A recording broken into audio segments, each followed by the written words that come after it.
Hi friends, welcome back to my YouTube channel in Kannada. ಇವತ್ತು ನಾನಿಲ್ಲಿ girmit recipe ಮಾಡ್ತಾಯಿದ್ದೀನಿ. ನಮ್ಮ ಕಡೆ ಮಂಡಾಳ ಅಂತೀವಿ, ಇದಕ್ಕೆ ಮಂಡಾಳ ಗಿರ್ಮಿಟ್ ಅಂತೀವಿ, ಮಂಡಾಳ ಗಿರ್ಮಿಟ್ ಅಂತ ಕರಿತೀವಿ. ಇವಾಗ ಒಂದು ನಾನು ಇಲ್ಲಿ ಕಡಾಯಿನ ಇಟ್ಕೊಂಡು ಅದಕ್ಕೊಂದು 3 ಟೇಬಲ್ ಸ್ಪೂನ್ ಅಷ್ಟು ಎಣ್ಣೆ ಹಾಕ್ಕೊತ ಇದ್ದೀನಿ. ಎಣ್ಣೆ ಹಾಕಬೇಕು.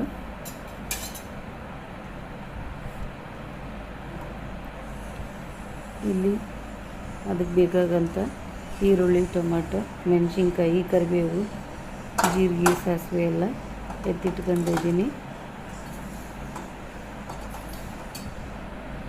ಅದಕ್ಕೆ ಕಾದ ಎಣ್ಣೆ ಇವಾಗ ಜೀರಿಗೆ, ಸಾಸಿವೆ ಹಾಕಿದ್ದೀನಿ. ನೆಕ್ಸ್ಟ್ ಇಲ್ಲಿ ಶೇಂಗಾ ಬೀಜನೂ ಹಾಕಿದ್ದೀನಿ. ಅದು ಚೆನ್ನಾಗಿ ಕ್ರಿಸ್ಪಿಯಾಗಿ ಫ್ರೈ ಆಗಲಿಕ್ಕದು.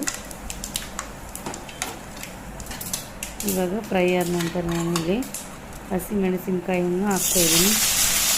ಇದು ನಮ್ಮ ಕಡೆ ಮೆಣಸಿನ್ಕಾಯಿ ಖಾರ ಇರೋದಿಲ್ಲ, ಇದು ಜಾಸ್ತಿ ಹಾಕ್ಕೊತ ಇದ್ದೀನಿ. ಖಾರ ಇದ್ದು ಮೆಣಸಿನ್ಕಾಯಿ ಆದರೆ ಕಡಿಮೆ ಖಾರ ನೋಡ್ಕೊಂಡು ಹಾಕೋಬೇಕು. ಸ್ವಲ್ಪ ಹೊತ್ತು ಇದನ್ನು ಫ್ರೈ ಮಾಡಬೇಕು, ಮೆಣಸಿನ್ಕಾಯಿ ಎಲ್ಲ ಫ್ರೈ ಆಗೋ ತನಕ.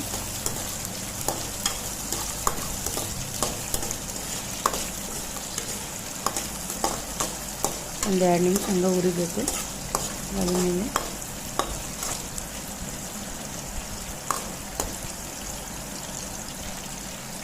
ಇವಾಗ ಇದು ಚೆನ್ನಾಗಿ ಮೆಣಸಿನ್ಕಾಯಿ ಫ್ರೈ ಆಗೈತಿ. ಇವಾಗ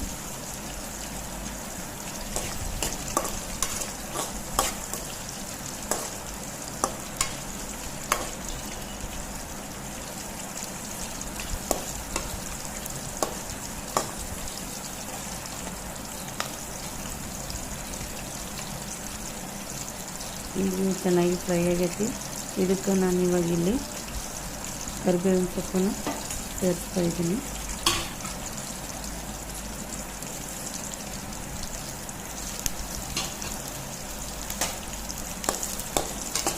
ಇದು ಚಿಟಪಟ ಅಂತೇಳಿ ಚೆನ್ನಾಗಿ ಫ್ರೈ ಆಗಬೇಕು ಕರಿಬೇವಿನ ಸೊಪ್ಪೆಲ್ಲ.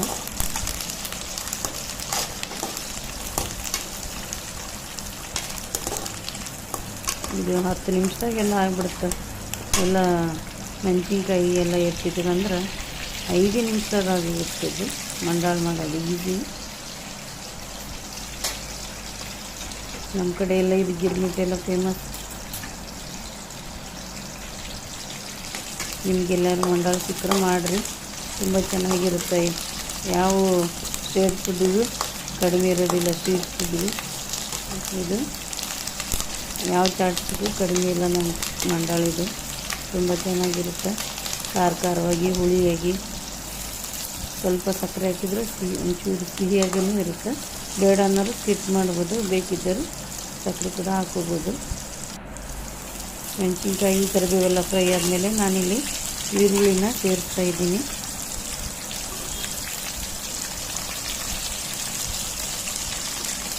ಈರುಳ್ಳಿ ಸೇರಿಸಿ ಅದನ್ನು ಜಾಸ್ತಿ ಫ್ರೈ ಮಾಡಬಾರ್ದು. ಸುಮ್ಮನೆ ಸ್ವಲ್ಪ ಸ್ಮೆಲ್ ಹೋಗೋ ತನಕ ಒಂದು 30 ಸೆಕೆಂಡ್ ಅದನ್ನ ಫ್ರೈ ಮಾಡ್ಕೋಬೇಕಷ್ಟೆ.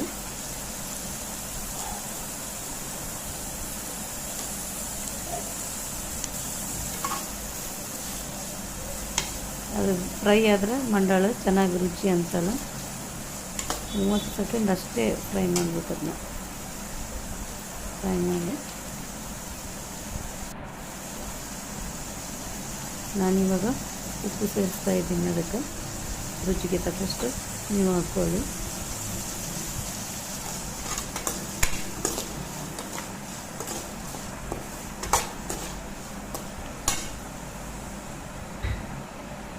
ಒಲೆ ಇವಾಗ ಆಫ್ ಮಾಡಿಬಿಟ್ಟೆ ನಾನು.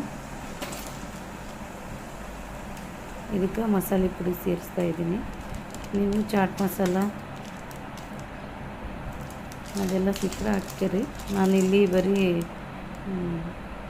ಸಾಂಬಾರು ಪೌಡ್ರ್ ಅಷ್ಟೇ ಹಾಕ್ತಾಯಿದ್ದೀನಿ. MTR ಸಾಂಬಾರು ಪೌಡ್ರು ಸ್ವಲ್ಪ ಒಂದು ಅರ್ಧ ಟೀ ಸ್ಪೂನ್ ಅಷ್ಟು ಸೇರಿಸ್ತಾಯಿದ್ದೀನಿ. ಟೇಸ್ಟ್ ತುಂಬ ಚೆನ್ನಾಗಿರ್ತದೆ ಹಾಕೋದ್ರಿಂದ.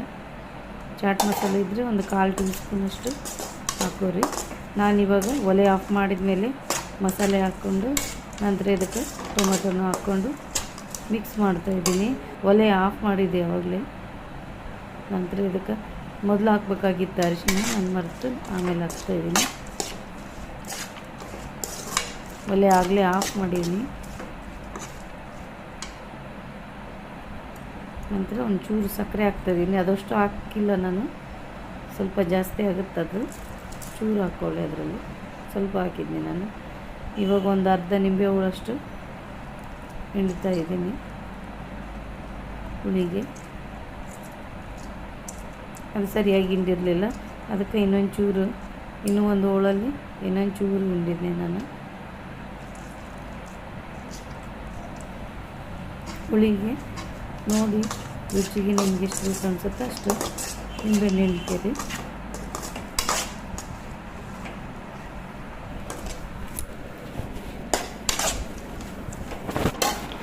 ಇದೆಲ್ಲ ಚೆಂದಾಗಿ ಮಿಕ್ಸ್ ಮಾಡಿ ನಂತರ ಇವಾಗ ಇದಕ್ಕೆ ಮಂಡಾಳ ಹಾಕ್ಕೊಂತ ಇದ್ದೀನಿ ನಾನು.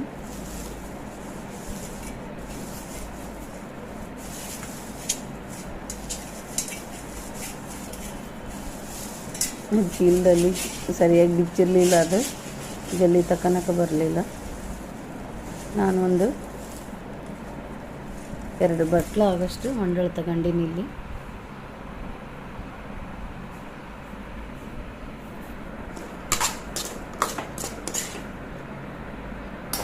ಸ್ವಲ್ಪ ಹುಳಿ ಜಾಸ್ತಿ ಆಗ್ತಿತ್ತು, ನಮ್ಗೆ ಎಷ್ಟು ಬೇಕಾಗಿತ್ತು ಅಷ್ಟು ಮಾತ್ರ ಕಲಸ್ಕೊಂಡೆ. ಅವಾಗ ಇದು ಕಲಸಿಟ್ರೆ ಮೆತ್ತಗಾಗ್ಬಿಡುತ್ತೆ. ಹುಳಿ ನಿಂಬೆಹಣ್ಣೆ ಎಲ್ಲ ಹಿಂಡಿರ್ತೀವಲ್ಲ, ಕುರುಕುರ ಅಂತಿರಲ್ಲ. ಅದಕ್ಕೆ ಎಷ್ಟು ಬೇಕೋ ಅವಾಗಷ್ಟೇ ಕಲಸ್ಕೊಂಡು ತಿನ್ಬೇಕು. ಅದನ್ನ ಕಲಸಿದ ಮೇಲೆ ಭಾಳ ಹಾಕ್ಬಿಟ್ರೆ ಅದು ಮೆತ್ತಗಾಗ್ಬಿಡ್ತೈತೆ ಮಂಡಾಳ. ಚೆನ್ನಾಗಿರಲ್ಲ ತಿನ್ನೋಕೆ, ಜಲ್ದಿ ತಿನ್ನೋಕೆ ಬರಲ್ಲ ಆಮೇಲೆ ಮತ್ತೆ.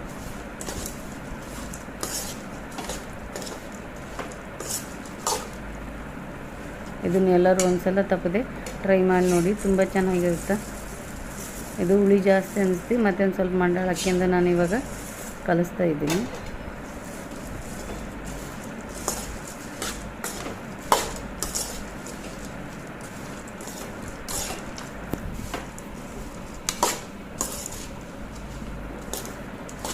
ಚೆನ್ನಾಗಿ ಮಿಕ್ಸ್ ಮಾಡಿ ಇದಕ್ಕೆ ಇವಾಗ ಕೊತ್ತಂಬರಿ ಸೊಪ್ಪನ್ನು ಸೇರಿಸ್ತಾ ಇದ್ದೀನಿ. ನಂತರ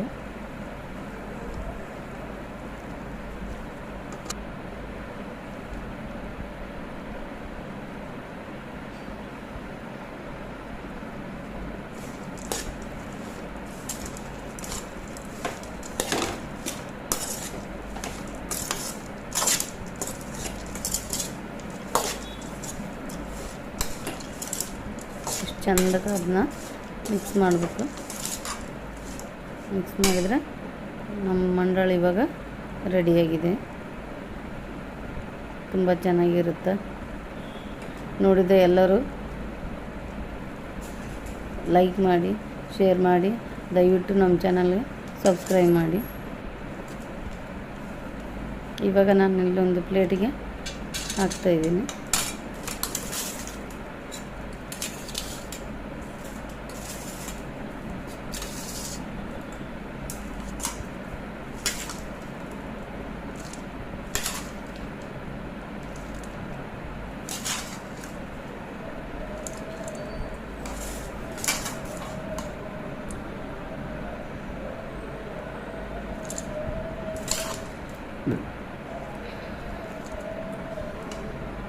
ನಮ್ಮ ಕಡೆ ಈವ್ನಿಂಗಿಗೆ ಸ್ನ್ಯಾಕ್ಸ್ ಎಲ್ಲ ಇದನ್ನು ಅವಾಗವಾಗ 15 ದಿನಕ್ಕೆ 8 ದಿನಕ್ಕೆ ಒಂದು ಸಲ ಮಾಡ್ತಾ ಇರ್ತೀವಿ. ನಮ್ಮ ಉತ್ತರ ಕರ್ನಾಟಕದಾಗ ಇದು ಮಂಡಾಳ ಅಂತೇಳಿ ಕರಿತೀವಿ.